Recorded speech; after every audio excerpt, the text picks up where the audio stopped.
I heard this somewhere. I won't take credit for it, but I heard this somewhere and it really resonated with me, which is the theory of more. What I always enjoy about our interactions, Paul, is you represented a technology vendor. You work for a technology vendor, right? So, but just what you've said there, you're not speaking about the technology. You're talking about business outcomes, business. You're thinking about the business impact, not about how many agents we can deploy. It's unusual because, as you know, I'm sure you speak to many technology people that don't all have the same view. So where do you think the business value sits for the folks listening today in the agentic era? I mean, what's the value at stake? I, I, I it's interesting because when we sat in a few of us got together and we very consciously were thinking about this. You can focus on the technology way too much, but you need to focus on what's the business problem that you're trying to solve. And now you can look at the existing business problems and you can say, well, actually yes, no, maybe there could be some sort of agentic solution for that. But what's really interesting is when you open the thought process beyond the business problem, today's business problem, and say, well, actually, what does your enterprise look like as an AI first business? And I think this is the moment where people think, well, okay, I don't quite understand what you're talking about. So we then go through the process of going, well, let's say you're an organization, you have 1,000 people working for you. If tomorrow you had an extra 100 people, what would you have them do? And suddenly you see this, and this is the real power of human creativity, because then you suddenly see a load of use cases and ideas around, well, actually, if I had an extra 100 people, I could actually, I could probably move the needle on my CSAT score. I could go, from 3.5 to 4, or maybe I could drive more revenue through, some different level of service, or maybe I could design that product idea that we had before that we just didn't have the capacity because we couldn't reallocate resources to. And that's where I think, the potential, like the real transformational potential of agentic AI is so well placed.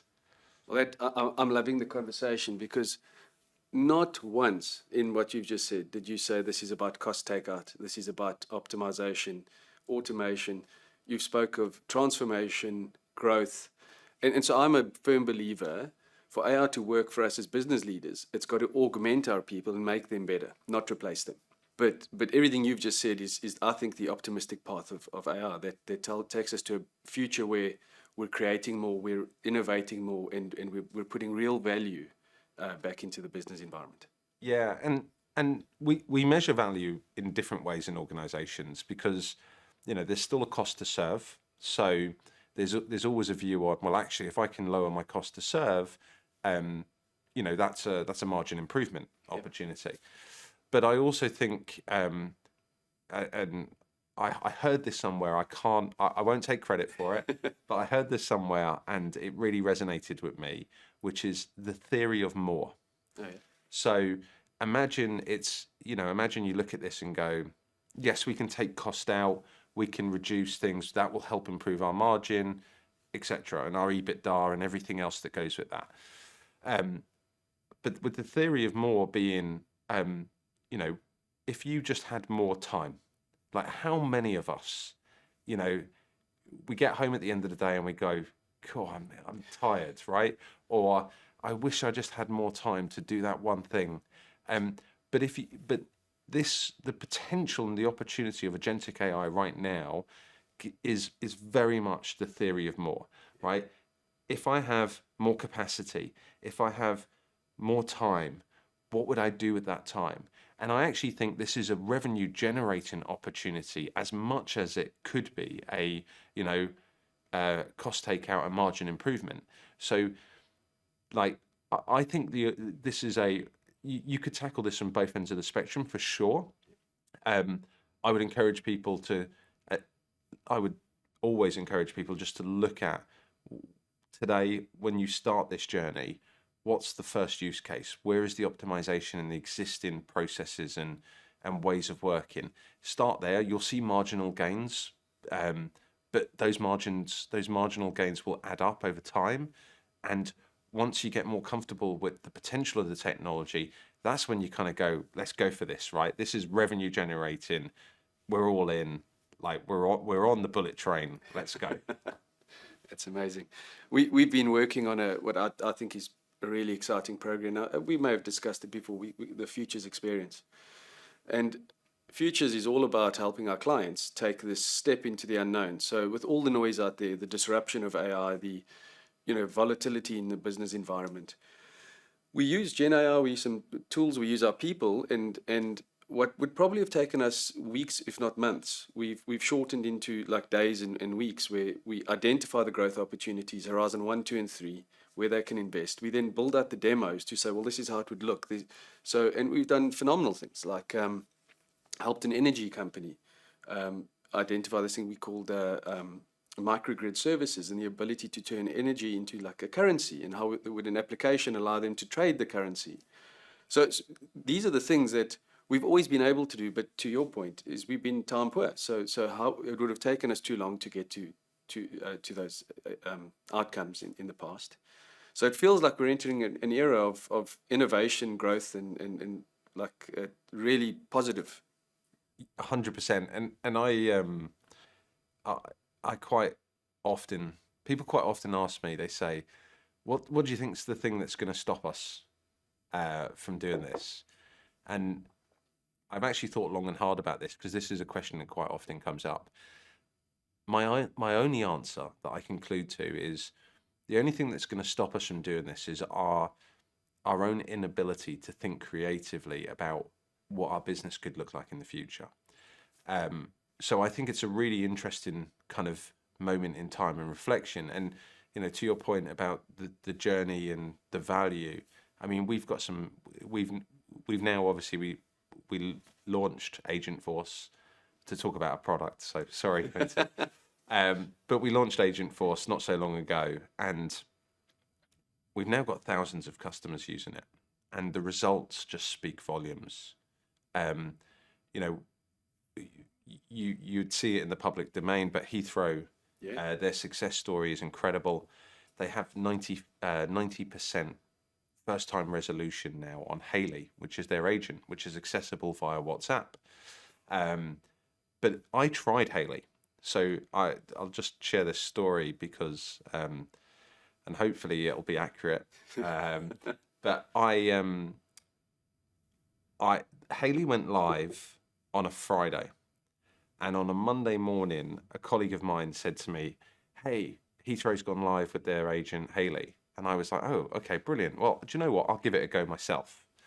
I was flying the following Monday to San Francisco, and I was flying a different airline from my regular airline. So I just double checked with Haley what terminal it was flying out from.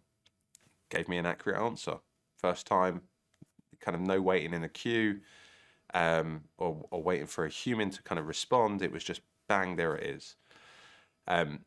Following that, I then said, "Oh, okay, great." I said, "Are there any shops in that particular terminal? What shops are there?" And interestingly, it said to me, "Before or after security?" Yeah. So it was really intuitive. And so I went back and said after security, and then it gave me a full list of shops and their websites, so I could go and browse before heading off to the terminal. I thought this was so incredible. I actually emailed Peter Byrne, who leads their digital kind of work and was leading the project and everything else. And Peter came back to me instantly, and he just said to me, "Paul, the results are phenomenal. We've had 90% resolution just over that first weekend." And when you think about that versus people not getting the right answer, going from one channel to another channel, having to then transfer into a human, and then actually having that, are you having the context of the conversation passed over to the human? So all of that was just neatly resolved. So it's huge. It's a huge time saving, and a great customer experience, which is phenomenal. Amazing. I mean, it would seem to me, and I think, again, this is not my saying, I've heard it somewhere and I can't remember my source, but it used to be big beats small. Now it feels like fast beats slow, right, in the current business environment. But if I think about agentic and some of the capabilities that even small startup companies are going to be able to get, they're going to be able to get best in class capabilities without having to spend millions to invest. Like they'll be able to use a bit of imagination, use some agentic capability, and compete on a global stage. I mean, is that where we're going? Yes, and let's unpack that a little bit.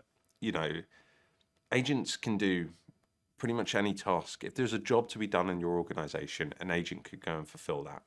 Now, if you are an organization that's, you know, relatively small, nimble, startup type feel, you know, and you have this technology at your disposal, you know, you can scale your business rapidly, right? Everything from, you know, and I'm talking more broader now in the agentic space, but everything from, you know, developing your website through to, you know, your telephony channel and your customer experience on voice, through to, you know, your sales process and your marketing and prospecting and everything else. You know, you could have multiple agents across your enterprise doing multiple different things. And that's just ultimately going to scale things, right? So there's a threat. There's a threat to existing businesses, which is like, you need to act. And I know it's hard. Yeah. I genuinely know it's hard because this technology is moving at a pace like nothing we've seen in our lifetime. And you and I, we've lived through, you know, cloud.com, we've lived through mobile revolution, we've lived through, you know, all of this. Yeah. And it's really, you know, it is hard to keep up sometimes, but I think the only way you can actually stay on the forefront is to try things, test things, practice, you know, share experiences, but, you know, everybody else, right? This is obviously why we're here today, right? PwC, you guys have got a huge organization of people that are actively out there having conversations with customers, understanding and looking for the potential and opportunities to agentify their processes and help them transform and be successful. So I think like we've all got to carry on the conversation because it is moving quickly. But if we don't do something, there's an exponential threat that, you know, am I going to start losing some of my market share, or is some of my customers going to go somewhere else for a better experience?